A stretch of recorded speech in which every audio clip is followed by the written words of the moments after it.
Why will I talk about activism? I am for now several years an activist. I used to work professionally in an NGO that used to cover human rights violations of migrants, but more importantly, I am an activist and I do identify as an activist in my private sphere. So this is not something that only was part of my professional sphere. And in my previous experience, I used to be engaged within youth organizations and used to actually be engaged in many grassroots movements where I used to live before, which is Croatia. And right now I live in Malta, where the context has changed, so I am part of different movements, but we will talk about this a bit later. So today's topic is how we can use activism to engage young people to stand up for their beliefs. As a maybe starting point, it would be good to say that activism as such is, I would say, a method or a notion that each of us has the capability of identifying by ourselves. So this is the approach that we are having today, and the approach of today's webinar is not that I will teach you what different authors and social scientists say about activism, but I will try to make it as practical as possible and try to show you how activism, can be a good method. I'll also refer to both the good and the bad and the ugly of it. And try to share you some tips and tricks how to overcome possible challenges that you might, get on your way to try to engage youth, but also while you are engaging as an activist in different topics. So as a start, in order to understand how we can motivate young people to stand up for their beliefs, first we have to have a look in what approach or what methods we can use to facilitate that engagement. And the main goal of engaging young people to stand up for their beliefs is basically to push them to take the public stage and to advocate for the topics that are important for them and their community. But this can be done in many different ways. So it's important to say that activism is not the only method that can be used.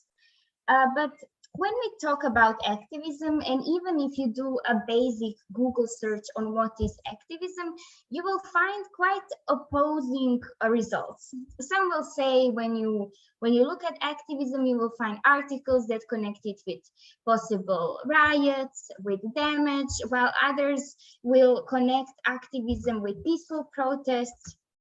So there are many different approaches, and in comparison to that, there are many different basically ideas and conceptions around activism, definitions. So I decided to take few definitions that are very much known and show you the nuances that are between them. I know that some of you might be working as teachers in schools, so one of the materials that I would definitely tell you to have a look at is human rights education framework that was developed by the Council of Europe. And in that educational framework, they define activists as someone who is active in campaigning for change, normally on political or social issues. Activism is what activists do. That is the methods they use in order to bring about change. In addition to that, we can find very similar other definitions. For example, in comparison to this a bit more complicated one, we have a bit more simpler from the Cambridge Dictionary that says the use of direct and noticeable action to achieve a result, usually a political or a social one. And there are several things that you can see. These definitions differ, but there are several words that you can find in all the definitions. So these common terms or words that are in common is taking action and social and political change. What is important to have in mind that taking action for each of us can mean different things. as well as social and political change. What might be a pressing social and political issue in one part of the world, in another part of the world might not be even part of, a political agenda or a topic of discussion. So this is why it's very important to understand that everything should be very much implemented in the context in each of us are operating.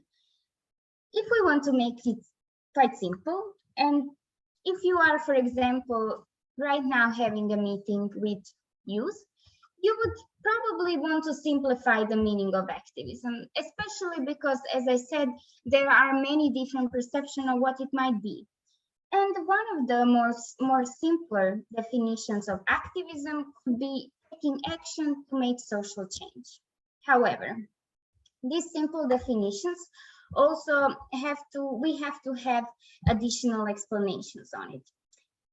In today's world where everyone can make or take any action and where there are many different political and social issues that are pressing on us, a lot of things can be understood as activism. And that is a good thing because that means that the variety of methods allows a variety of people to take action. But that also somewhat raises a doubt whether everything is actually activism. So this is, in my opinion and in my experience, what activism, there are two very specifics that activism should have. The first one is that it should be of collective nature. And the second one, that it should aim to create a change from the grassroots. So what does that mean? I am not saying that an individual cannot be an activist by far, but I am saying that when you are engaging with youth, you will most probably want to gather a group of them, so they will have the collective spirit and the process of collective identifying what is their common issue that they wish to address using common tactics.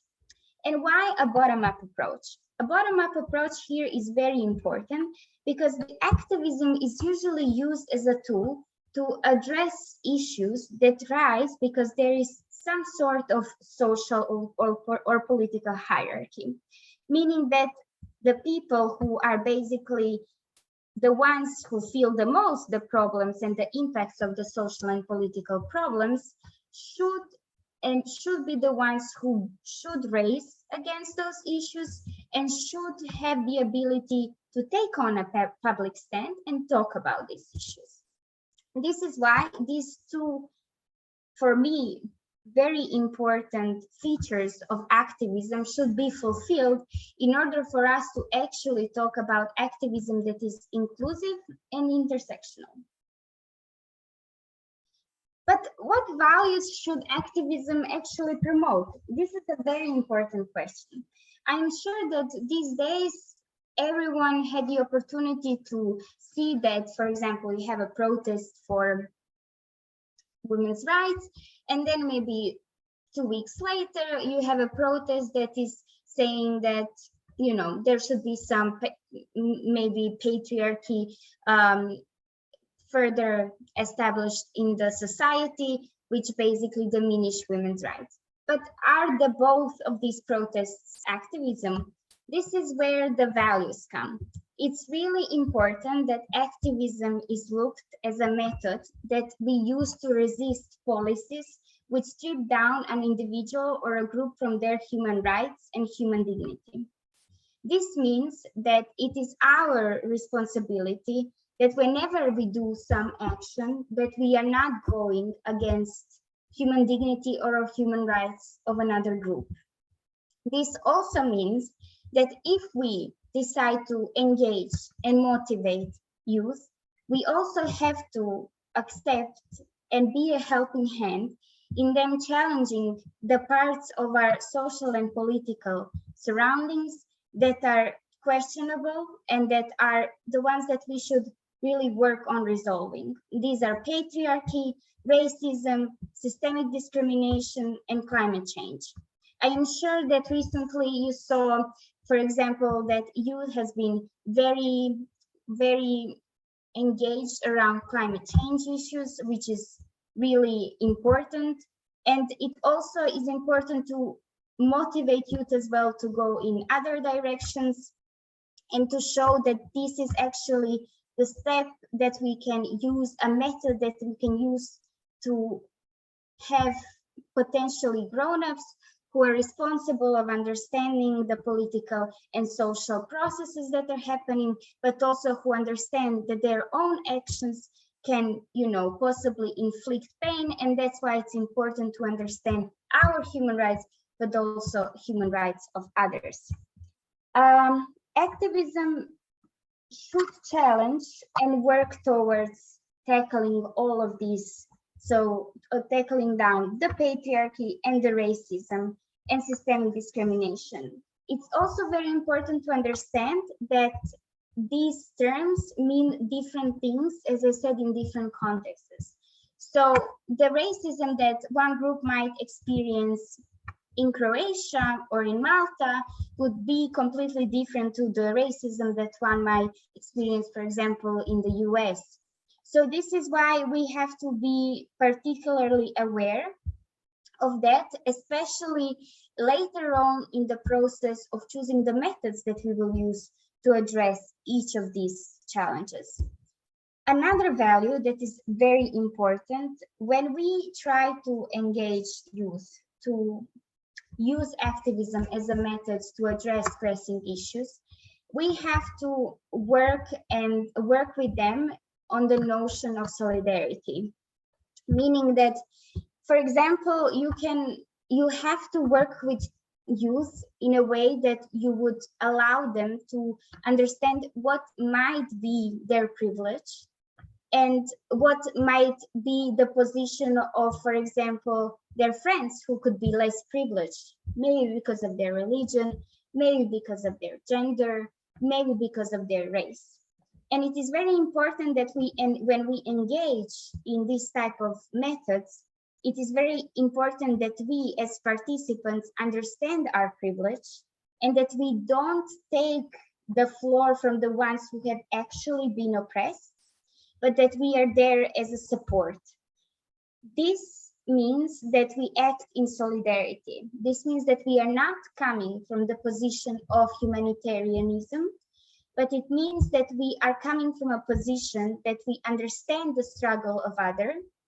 We wish to help the other to overcome this struggle, but it also means that we are walking next to the other, that we are not walking in front of the other and saying what the group might need, but we are allowing them to speak for themselves, and we are using the privilege that we might have to open the doors that could possibly be closed.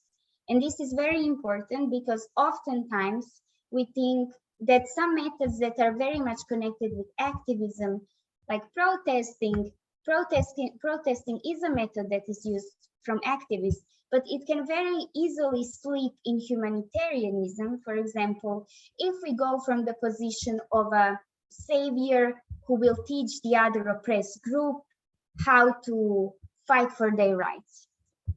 We can offer support. As a matter of fact, we should offer support, but we should not take the role of the one who will do the advocacy, the full advocacy. So it has to be, we cannot take the agency from the oppressed. We have to allow them to speak for themselves. So who can be an activist? I am sure if you do a basic Google search and write an activist, you will probably find either a very big famous names, or you will find pictures of, for example, youth that seems like screaming, seems very mad. And then if you go to the media and if you read newspapers, we can really easily, get a perception that in order to be an activist, you somehow have to have an understanding of all the world's issues. You have to be an expert. You have to work in an NGO. You have to finish specific university. You have to have a specific educational background. But all of that is far from true. some of the common misconceptions about activism and activists is that they need to be experts. And this actually, when we push this narrative further, we are actually doing more harm than good. We are actually doing the thing that we should be trying to dismantle. We are excluding majority of the people who would be willing to join our action and support it. When you have the approach that, for example, only students who finished social sciences can understand pressing social issues, and they are the ones who can make a good action, who can actually understand the problem, then you are basically excluding all other students, or you are maybe excluding people who are not even studying, but they are actually the ones who are experiencing this issue. You are also building an illusionary barrier between activists and the community. What you are doing is that, and what you will see many times in different political contexts, is that you will have a group who is affected by some problem, and then you might come across a group of NGOs who really have a good intention. There is no bad intention about it. And they, for example, do a protest about, let's say, someone is building a hotel on a beach where there shouldn't be something like that, and they are basically imposing risk on the environment and the people who are living there. If an environmental NGO shows up there, they are doing a good job because they are attracting attention of the media, and they are possibly doing and using activist methods, for example, protesting or a campaign. But it is very important to understand that when NGOs do this type of methods, they have to and they must engage the community that is actually affected. Because what will happen otherwise? It will happen that the majority of the media attention will go actually to the NGOs. There will be no room for voices that are actually affected by the issue.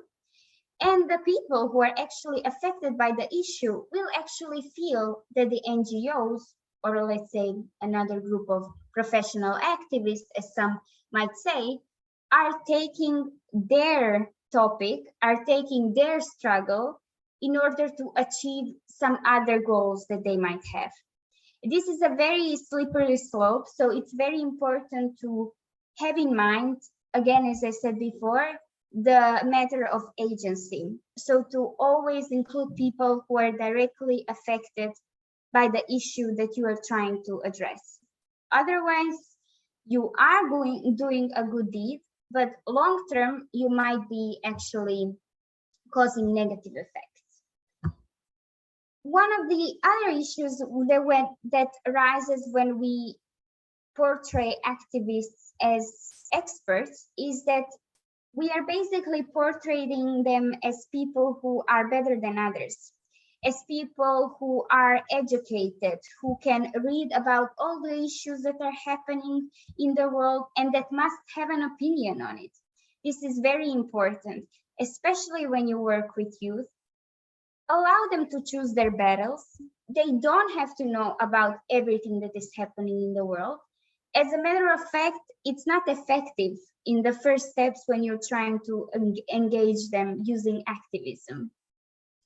It is very important to dismantle this narrative that only people who are very educated can become activists. This is not the case.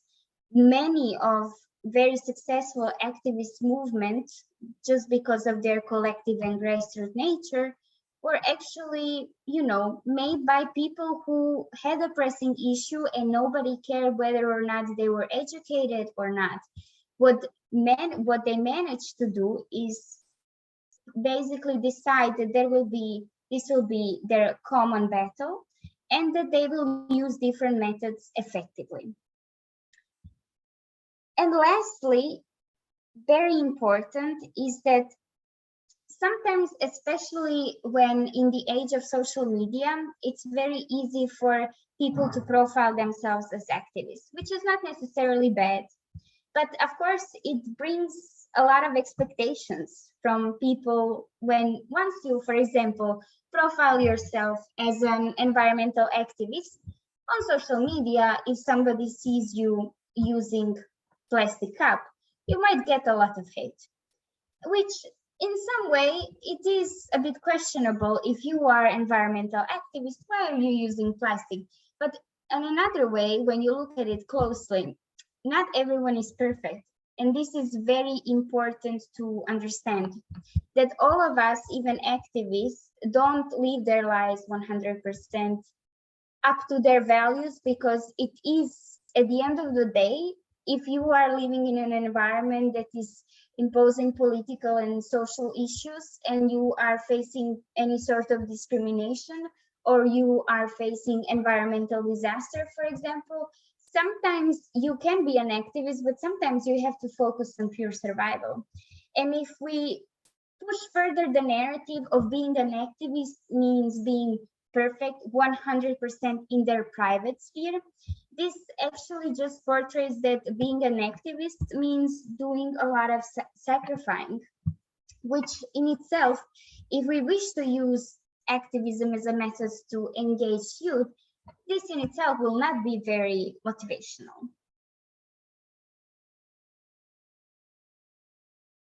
So what can activism actually look like? When we talk about activism, we usually refer to protests, for example, or we refer to, let's say, campaigns. These are one of the most known methods about activism that activism relies to. But there are other methods that can be used depending on the goal that you wish to set. So there are several goals that I would say can allow us to mindfully choose which tactics and methods to use in order not to lose energy that usually people don't have, because of course we all have to have in mind that activism is voluntary. So this is something that we are asking and expecting of people, and people are expecting from themselves, in addition to the lives that they have to live. So one of the main goals that you can have is, your goal, for example, can be to challenge current discriminatory system. And when you wish to challenge current discriminatory system, the set of tactics that you might use could be, for example, more disruptive. This would mean, and I'm here not talking about riots where people are ruining buildings. This in itself can be activism, but there are, as I said, everything is dependent on the context. But when we talk about disruptiveness in the context of challenging current discriminatory system, you can be disruptive and you can make a disruptive action without imposing any violence or any damages. For example, one of the disruptive tactics that can be used is sit-in protests that stop the traffic. These are very known because, for example, they will rage. A majority of society will get a bit upset about it. If you, for example, sit on a road that is very high on traffic in a rush hour, and you want to convey some message, this will also attract a lot of media. It will also attract a lot of public attention, which in itself would lead to possibly getting space for advocacy and opening the doors to discuss with possibly politicians and decision makers. This challenging of current discriminatory system as a goal, it's very important to understand that it's a very big goal, and it's not something that as a goal will be reachable with 1 or 2 actions. And it is something that will take a lot of time. So if you wish to set that as a goal, when working with youth, I would suggest to put the challenging part maybe as the last goal to achieve. Why am I saying this? Of course, this is dependent on the context again. If there is such a big pressing issue like discrimination or racism, then these type of goals are very important. And they're the ones that we should focus first. Because if you live in a very racist society, other goals like building alternatives or changing the culture, they are very nice goals, but they will take again years, and they are maybe they don't show a lot of urgency to the issue that we wish to address. But then again, if the problem that you're trying to address is not necessarily a matter of life or death, I would suggest you to try to scale it down. Try to scale down your goal to maybe building alternatives. Building alternatives in itself means that what you are trying to do is that you are recognizing that there is an issue in your community, and you're trying to offer a solution to it. For example, one of the alternatives that you can see in many European cities these days is there are many people, especially due to COVID, who are facing poverty and who cannot have a warm meal per day. They just don't have money to buy themselves food. So in many cities, a lot of, especially youth groups and youth NGOs, decided to do something about it. So they decided to address this issue by basically cooking food for poor people or for homeless people and offering them a place where they could sit, have a discussion, talk, and eat a warm meal. And in that sense, you are recognizing that there is an issue.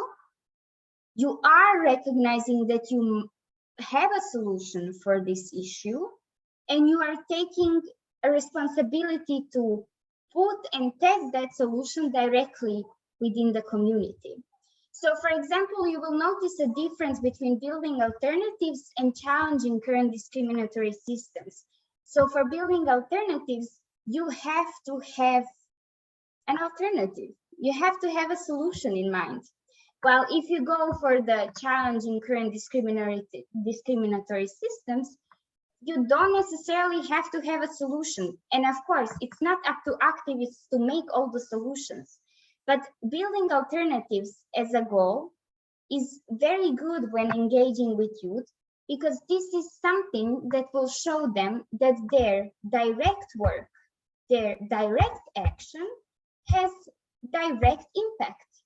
And this impact is very visible directly in a moment, in a minute when, for example, they give a soup to a homeless person, or in a minute when they have a nice discussion with an older lady who doesn't have anyone in that city, and because of COVID hadn't had a chance to talk to anyone in possibly weeks.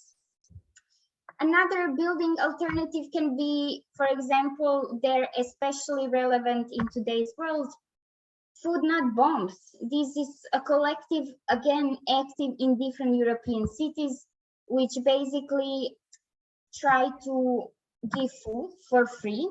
But when talking about food, they dumpster dive, they find food that is still good, and they share it with people.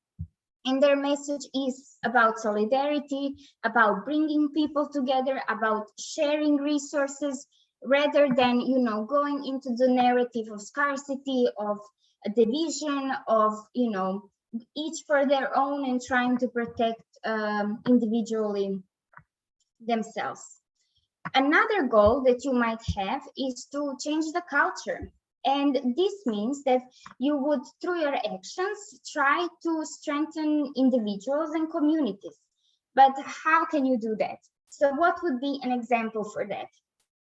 For example, in Croatia, where I used to work and volunteer, we really saw a pressing issue that there are not enough focus of the government to empower refugees and migrants, and that they are not represented in our society, although they are, a substantial number, and although they should have the opportunity to both politically but also socially participate. So what different groups of people and different organizations try to do is that they try to empower migrants and offer them assistance in them building their own NGOs, in them building their own communities, in them trying to get funding, in them trying to, for example, in some other countries, offering people who are refugees and who have the possibility of entering the political arena to maybe become a candidate for some local elections. So you're basically trying to motivate the ones and offer a helping hand to the people, to the group that doesn't have the same abilities, in a sense that doesn't have the privilege of entering the political arena as easily as you might have, or building their NGO, or don't have the understanding of how such thing might work in your country, because they are just, they don't have the access to the information. So these are some of the ways how you can do it. Another way how you can do it, if you are, for example, trying to strengthen individuals and your primarily focus is on youth, is to understand what are the pressing issues that are targeting specifically youth, and trying to understand in what way you can, address this issue. And in order to understand that, one of the methods that you can use is have movie nights, have game nights. For example, organize different roundtables on topics where you would actually invite people that you wish to make a change, the people who are dealing with this pressing issue. Sometimes all of us would be very surprised how little does it take to empower someone and to just give them a slight push, and for them to understand that when there is a support, they can really achieve a lot. So sometimes really organizing a roundtable where some people, a group of younger people, talk about a topic and understand that there are other people in their community facing the same issue and thinking about the same topic in the same way, this really can change the culture. It can really change in a way that you might have had one individual that has certain beliefs and feels like the majority of people doesn't have that beliefs because maybe this person is growing up in a more of a conservative environment. And if you put 5 people together and see that all of them share their beliefs, although they live in a conservative environment, you might actually generate a change in them, understanding that they are not alone and that they can change the communities in which they are living. And then lastly, which is an institutional tactic, so the change of institutions as a goal. This means that you are focused on using tactics and methods that would help you operate within the system, so to change the system. For example, one of the tactics that can be used is chain emails or sending emails for different causes. If you, for example, have a pressing environmental issue in your local community and you want to address local politicians that are responsible for that specific sector or that specific issue, or they are your representatives in the local council, one of the things that can be done is basically writing a template, an email that can be sent 100 times, and in that way show that there are 100 different people who have a very strong opinion about this, who wish that this problem is urgently addressed, and in that way you put social pressure. So in that social and political pressure, in that way you are showing that you, as a person who cares about the environment, cares about where he or she lives can have access to the decision makers.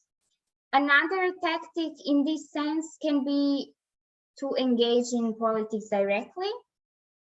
Some would argue that this can also be activism, and that if you are an activist and you decide to engage as a member of the parliament and go for the elections, and then you are elected and you basically become a member of the parliament, some people argue that you are still an activist. My version would be that you are no longer an activist because you are enjoying a certain position of power, which is very different to the one that you might have as an activist. It doesn't mean that you stop caring about the social and the political issues that you were caring until that moment. It just means that there is a difference in access of information and access to different things.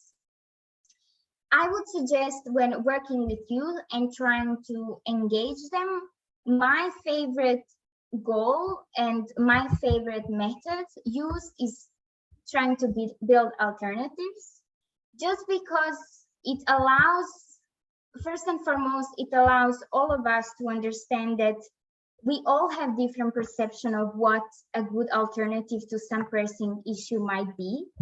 And there is a real magic that happens when a group of people comes together and brainstorms different alternatives to the pressing issues. And as I said before, this is a very good goal if you are in the process of first time trying to engage youth in activism and first time testing activist methods. However, although this is very effective in terms of seeing direct impact and direct results, it takes a lot of organizing, because usually you're trying to address issues that are very much widespread, that are affecting your community, that are very much issues that for which sometimes you would actually even need resources.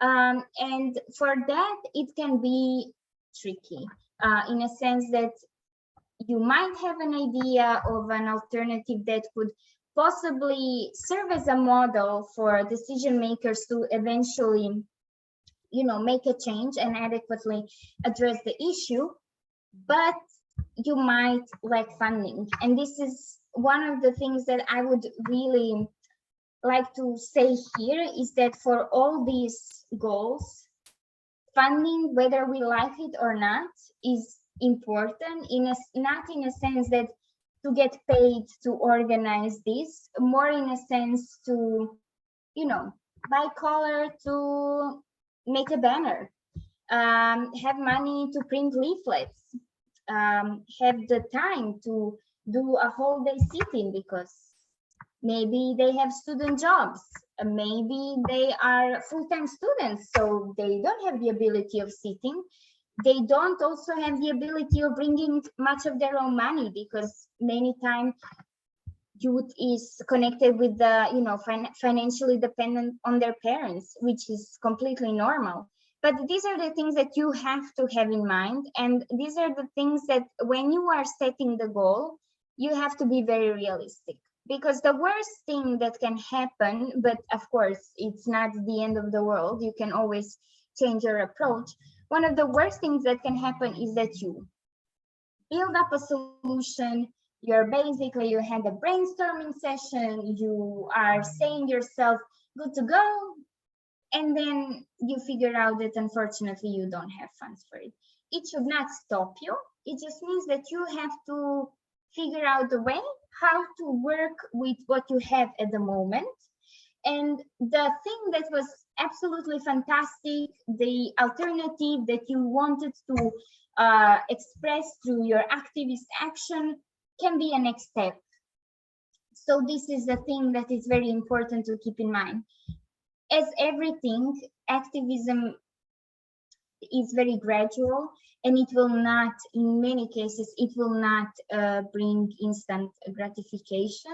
It is rather something that shows that you have to put specific percent of your effort for a long period of time to reach a small result, but the result that will fill you out more than anything that you've probably ever done in your life. So in today's world, as I mentioned before, there are different tools that can be used. And as I said, with the social media all around us and different types of social media showing and reaching popularity, we really have to make sure that we use it as a tool that could help us instead of making the responsibility of addressing the issues easily go away. So what we wish to do and what are the benefits of the social media if our goal is to engage with youth and if our goal is to use social media to promote activism and activist methods, what we should do is that we should use social media basically for recruitment. And this can be done in an easier way, in a sense that whether we like it or not, most of us spend a lot of time on social media every day. And this is the easiest way to reach out to people if you're not knocking on their doors. And as much as different algorithms on social media can be a nightmare, in some situations they can play in our favor, and potentially your group or potentially your Facebook page or Instagram page can in that sense help out for you to reach more people, reach more supporters engaged with youth. However, it's very important to understand that activism takes time, and activism in itself doesn't necessarily follow a very rapid sharing momentum that is happening on social media. And sometimes in order to organize an action, it can take up to months. So although the rule is that you have to establish a channel of rapid sharing and you have to give, weekly actions and share your weekly wins and so on, many times you won't necessarily have the ability to share weekly wins, because in order to implement one activist, develop and implement one activist action, that takes a while. That's why it's important.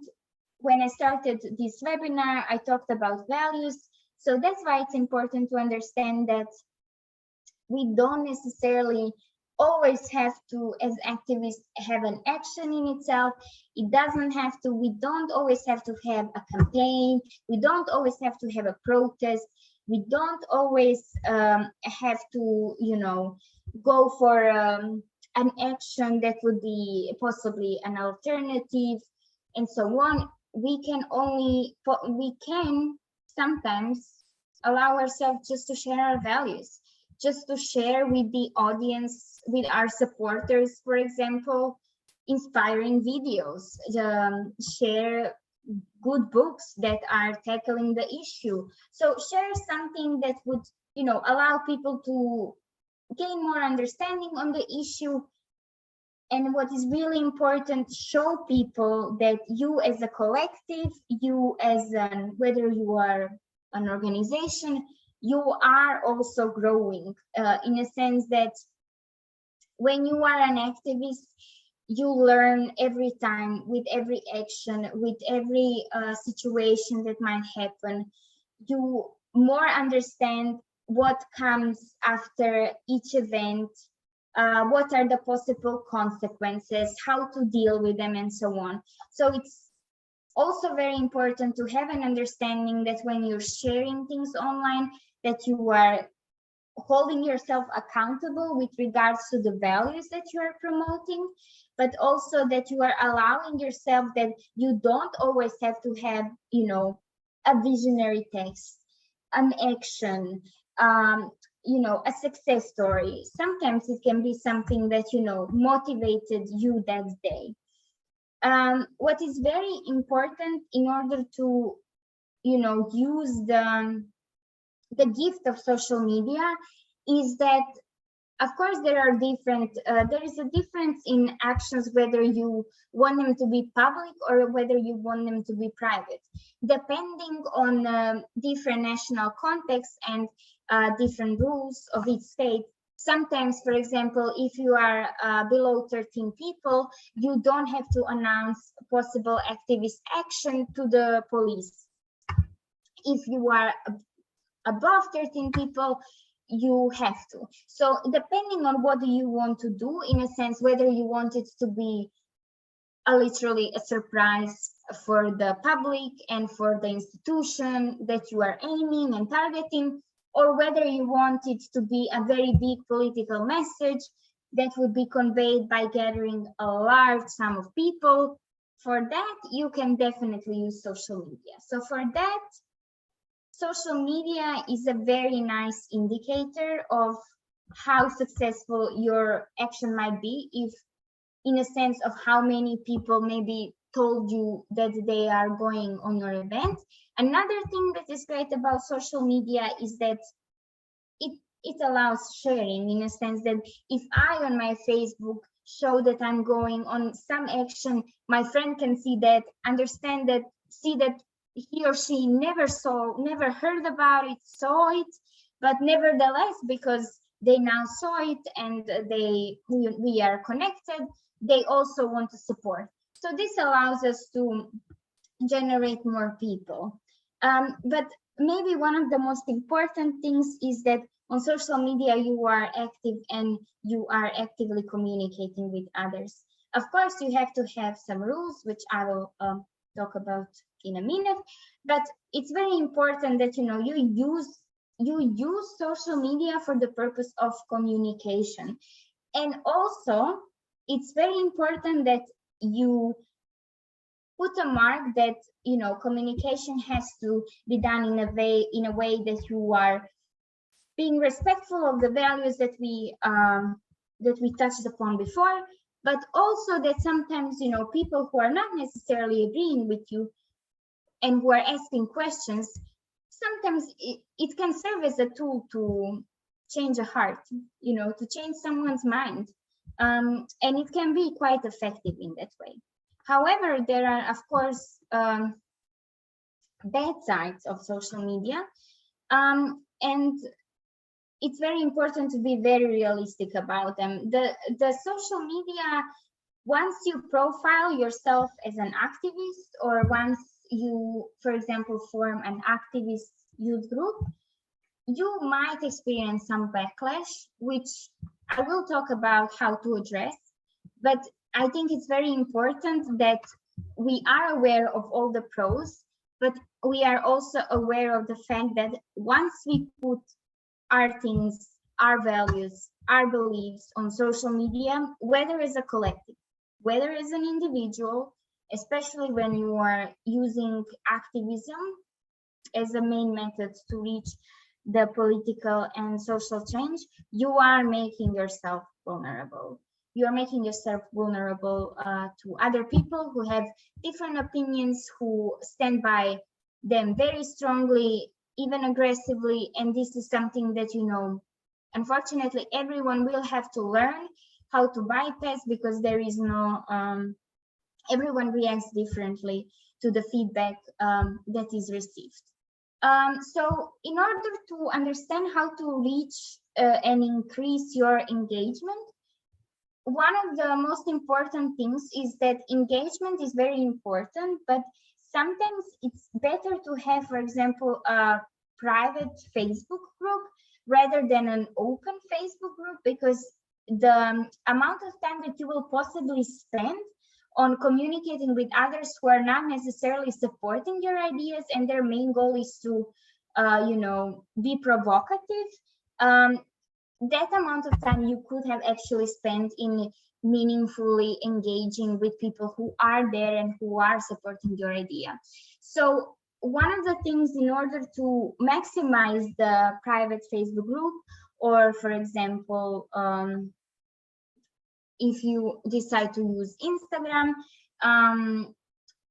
one of the things that I would strongly suggest is to have a code of conduct. So to have a set of rules of what we are allowed, what we are not allowed, specifically saying which values is this group promoting, which values this group does not want to promote, and in that sense, images or posts that are promoting the values that are not welcome will be removed, and so on. It's also important to, especially for platforms like Facebook and Instagram, photos and images are very important in order to have a bigger reach. Also using videos. If you are making videos, do not make videos longer than 15 seconds, especially for campaigns that you are putting on social media. Some say that the span of attention on Facebook is 8 seconds for a video, while on Instagram it's still 15 seconds for the campaign videos that are usually targeting political and social issues. Another thing is to post daily. That doesn't necessarily mean that you have to, have a post for the public daily.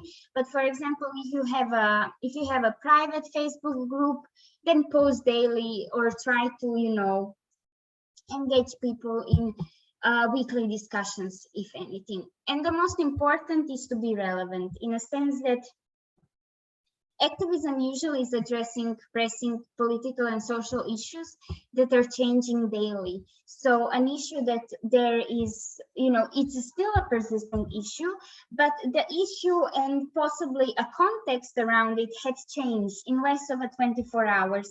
And then because of this change, you might have to change either the narrative that you are using for your social media or the action in itself.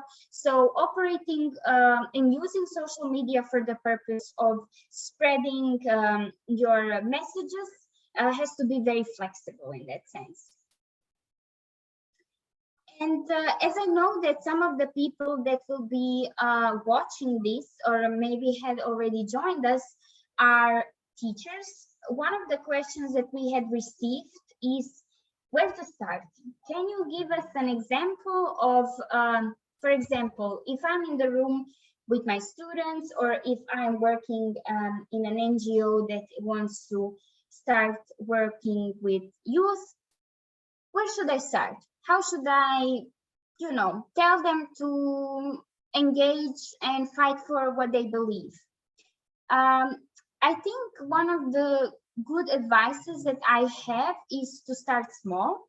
And I am offering you here a framework, a six-step framework for you to try to implement in your own context.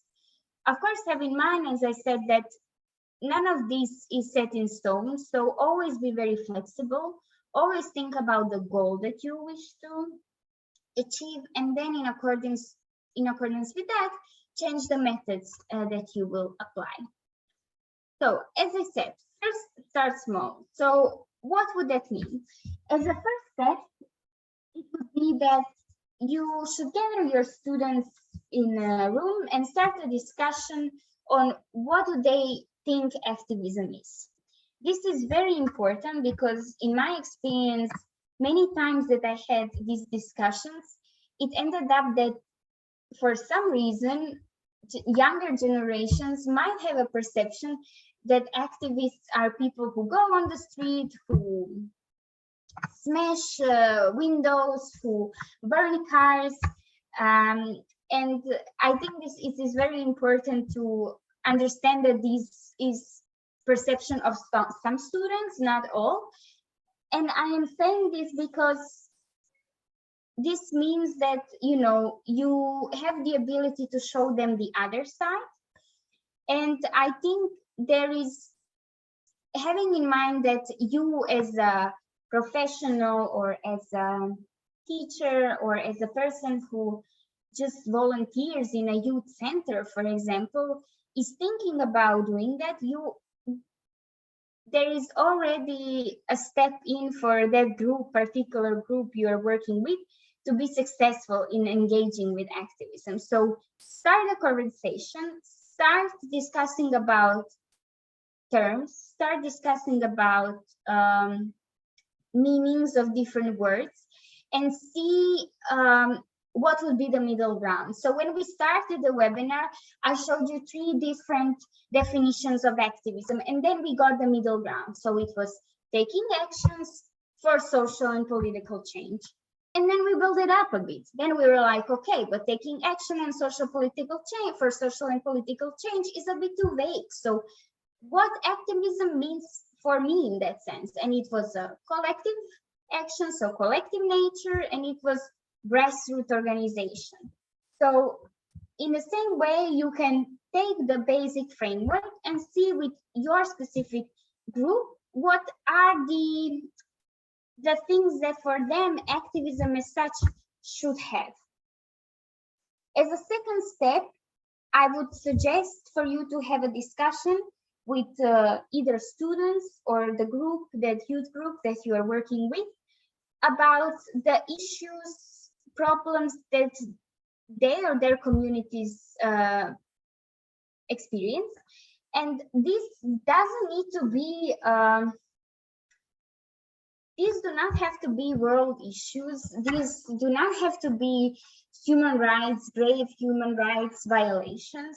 It doesn't have to be anything like that. It can literally be, for example, a bus stop that is in the dark and the drivers, or there is a bush around it and the drivers don't stop.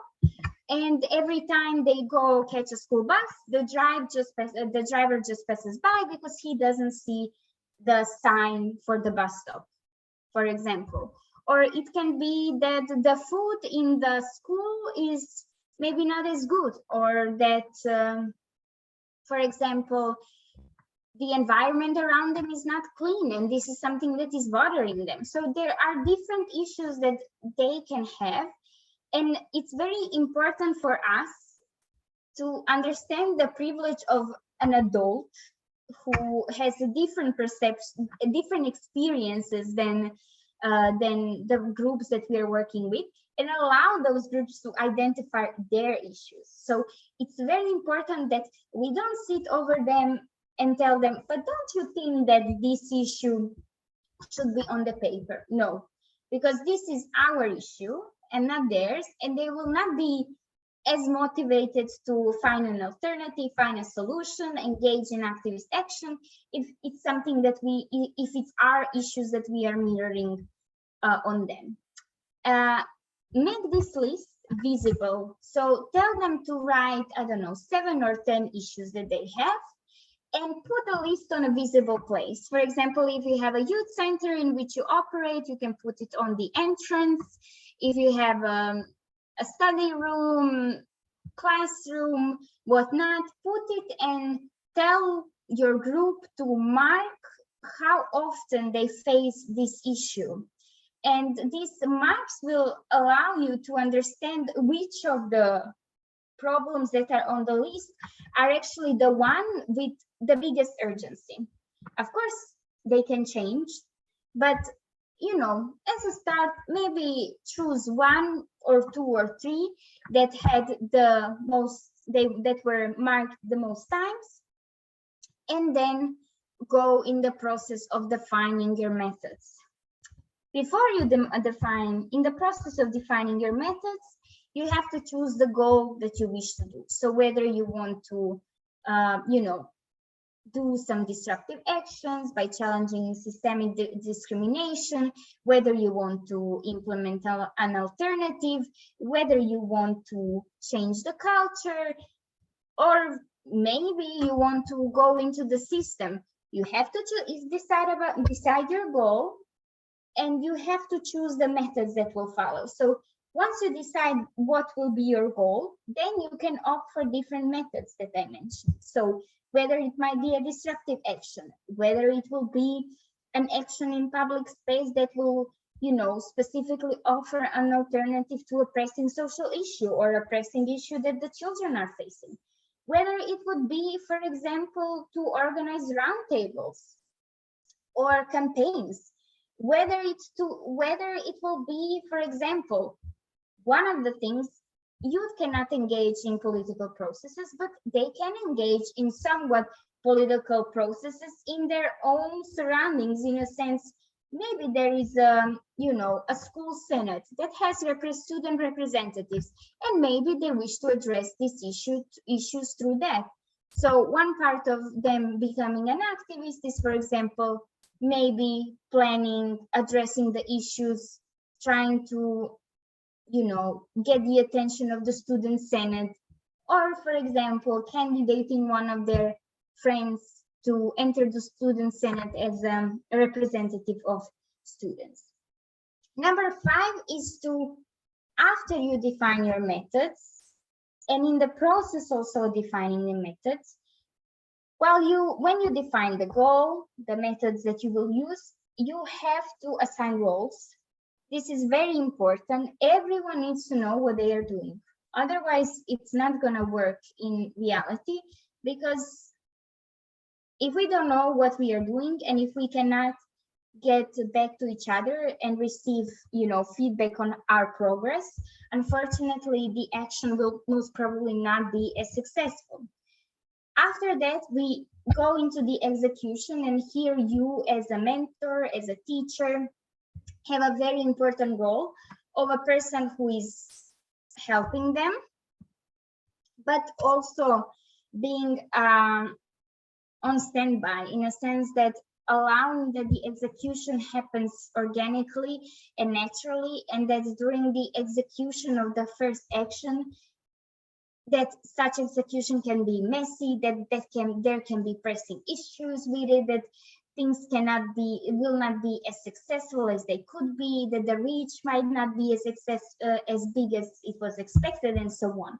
So you as a standby, you just have to be there and allow for the students or for your group to just do whatever they can, the best that they can, but allow and understand that for them and for you, this is also a learning process. And then the number 6, which in my opinion is the most important and also my favorite part of executing this method, is basically evaluation. What you do is after, so I would say usually take at least a week from the action itself, so people can evaluate it by themselves, and also refer to how it might, what they should have done differently, and then gather around and evaluate what you are happy with, what you think could have gone better, what was a disaster, but most importantly, evaluate your roles. Do an evaluation of how your group members felt executing different tasks in different roles. Because doing an activist action, for example, a protest, means that different people have completely different roles. Some will be social media, some will work on banners, someone will, be walking and arranging the route, someone will bring speakers, and so on. So evaluate how everyone felt in each role, because sometimes you will find that, when people find what is their best way of operating and how they wish to contribute, then they are more motivated to, further engage in activism and youth activism, because they feel like their skill set is actually helping, and that they are also learning. The worst part is that you permanently put someone in a chain of execution where they really don't like to be, because then people lose motivation, and one day they're there, and then another time when there is some action, they just don't show up again. So what to keep in mind? Keep in mind that it's not all roses, so there are no quick results. As I said, activism makes us vulnerable. We are there for everyone's eye, in a sense, especially on social media. I know many people, and I've experienced personally, when you receive very ugly messages, when you receive, in some cases, even death threats and things like that. There are, in many countries, mechanisms that can be addressed. These issues can be addressed. But the most important thing is that we allow ourselves to, sometimes say that we are not enjoying the vulnerability part, and admitting to ourselves and our collective that we would possibly want a break. And it's very important to communicate the fears that might rise from the fact that you feel like you are there for, everyone to comment on and everyone to judge your values and so on. So it's very important to have an open space for everyone who's part of the collective to discuss about the common shared, issues such as bad messages or ugly comments or spam that they might receive daily. Another thing that we have to keep in mind is not everyone can participate. And although I said that activism allows us, to focus more on the collective and grassroots organization, it also, we have to be very frank that not everyone, although they are a group that this issue is, pressing the most, they might not have the ability of actually going into the public eye because, for example, they might not have a regular status. They might not want to be seen from the people that they had escaped from. They, might not want to face backlash because their personal situation is already so bad that this would just make the situation worse. So we really have to be mindful of that, and we really have to be mindful of our expectations of others. We have to allow each of us to have different realities, each of us having different personal situations. And also what is very important is that it's very emotionally hard, in a sense that you can very easily get very emotionally engaged. And when the results are lacking, it can lead to a burnout. So it's very important that you really repeat either to yourself or to your groups, to your collective, the most famous mantra of all: you have to take care of yourself first in order to take care of others. Do not build the culture within your collective, your group, your students of sacrifice. The one who sacrifices the most is not the best activist. There is no best activist badge in this world. Everyone does it in the best way that they can. And we have to remind ourselves when we evaluate our own engagement that we are doing the best that we can, and we have to keep on reminding ourselves that others as well are doing the best. And it can be dangerous. If you live in some countries, to be an activist, for example, to be an environmental activist, a human rights activist, that actually means that you are literally risking your lives. Unfortunately, this is a pressing issue all around the world. And hopefully it's not going to be an issue that you will face with the target group that you are working with. But I think it's important to, talk with your collective about possible difficulties and about the danger that might rise from this type of engagement. Also, of course, know that there are different organizations, different institutions who offer support to people who have been victims of intimidation, especially human rights defenders, environmental activists. So you are not alone, but sometimes, especially when you are facing the danger directly, you might feel very much alone. We will send you a leaflet with additional sources, and you will find there the list of organizations who offer support. to activists who feel like they are in danger. And then you can see these also organizations are good because they actually have a list of activists that are in danger. They are trying to put attention to it, so you can also use it as an educational tool to show to your collective maybe the names of people who are not as known but who are doing a very important work and who are pressing, who are really fighting their own battle for their own security among the issue that they are trying to tackle. However, it's not all negative. I think one of the most motivating parts is that you can really create a change. It takes a while, but once you create even a tiniest change possible, it feels absolutely amazing.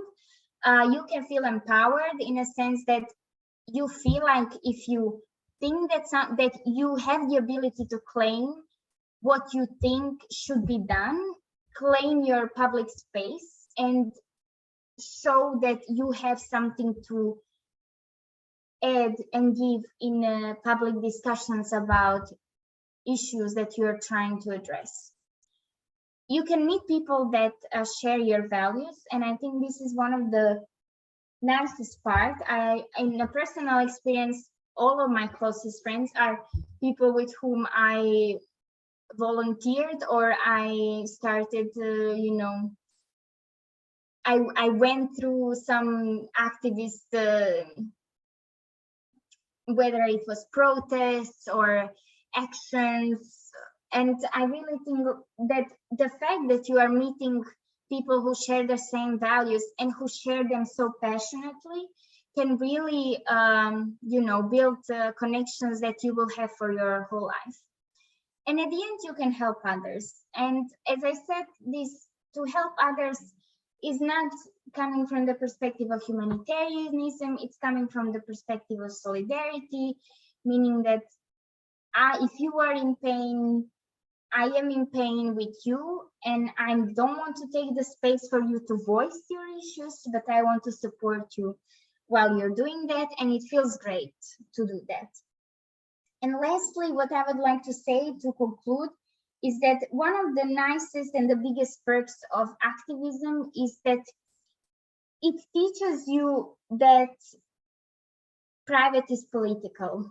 So that the issues that you thought were only your issues were actually issues that a majority, or I don't know, 10 or 20 or 50, 100 more people is experiencing. And then in conversation with them, you can understand that, wait, the issue that I'm facing is actually not an issue because I have lack of knowledge, or I'm very misfortunate and my life didn't play out as I wish it's to play out. It actually means that there are, things that are decisions that are made on a political level that are actually affecting your livelihood and your happiness. The good part about this is that the moment you meet with a collective that shares the problems and openly discusses them, then you also open the space for a collective action and for you implementing and using activism to reach your final goal. And that would be it from me today. We will send you another follow-up email with additional materials where you will find different data on possible toolkits that you might use, different web pages where you have different resources, tips and tricks on how to use art, for example, for campaigning, how to make banners, how to make very effective messages, and so on. And I hope that the goal of the webinar was to make you think, to spark your desire to learn more, but also to spark your motivation to find your own definition of activism and to find your own way how you can use some of the principles that I've discussed to, possibly empower youth for them to engage with issues that they are facing. And I would like to thank you all for being here today.